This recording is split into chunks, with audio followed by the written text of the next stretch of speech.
even worse.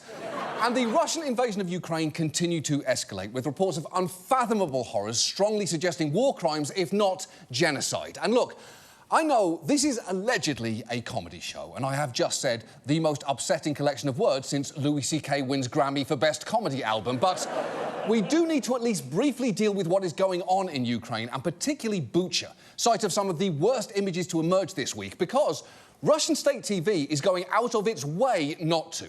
Here is how one broadcaster there spun those terrible images of bodies in the streets. There are people on the screen that are lying dead in the street with white armbands. What does that mean? It means that after Russian forces left Bucha, the so-called liberators came in and they simply killed peaceful civilians. On the screen, people are moving. That means that actors were also involved. A conclusion out of all of this is that to achieve their media goals, the Ukrainian Kiev regime killed its own people. Yeah, so that man's official argument is Ukrainians killed their own civilians, who aren't actually civilians, they're actors who are just pretending to be dead, and the Ukrainian government itself is responsible for the real slaughter of its own fake civilians.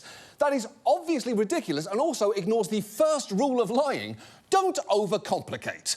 There is a reason that the line is, I definitely have a girlfriend, she just goes to another school, and not, I definitely have a girlfriend, she's actually twins. Sometimes they merge and become one really big girl. I'd invite you to come over and meet them, but that might be confusing because I am you from the future.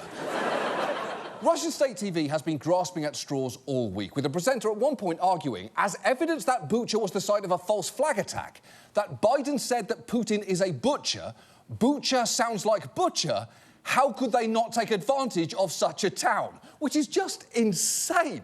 If bad things only happened in places with names that sounded scary, all of America's worst shit would be happening in Tombstone, Arizona, Cape Fear, North Carolina, or hell, Michigan, and not where it actually happens, Tallahassee, Florida. But this flagrant lying is consistent with how Russia's state media has been dealing with this war from the beginning. At first, they refused to even acknowledge that there was a war, let alone address casualties. Just watch what happened last month, when a military officer merely mentioned Russian deaths. Там реально наши ребята, и донецкие, и луганские, и наши силы спецопераций гибнут сейчас. И наша страна, она... Не-не-не-не-не! Нет, я не хочу это слышать, подождите. Нет, послушайте, стойте! Они гибнут все равно. Стойте! Они все равно да гибнут. Остановитесь! Они, подождите секунду. Вы не можете остановиться, что Я ли? просто хочу, чтобы мы Хватит. сейчас встали и почтили память молчанием, хотя бы минутой молчания наших ребят, которые там все равно сражаются за Россию и за Донбасс. Вы можете сейчас остановиться? Wow. Close call there. Russian viewers almost learned that their troops were being killed until that host jumped up and screamed, whoa, whoa, whoa, ixnay on the casualties K. Some truly grade A propaganda work there from the network that brought you Shut Up About Vladimir Putin's election fraud and Poisoning Opponents, La La La, I Can't Hear You. It seems Russia is determined to deny the obvious and to justify the indefensible here, but that is getting increasingly hard to do.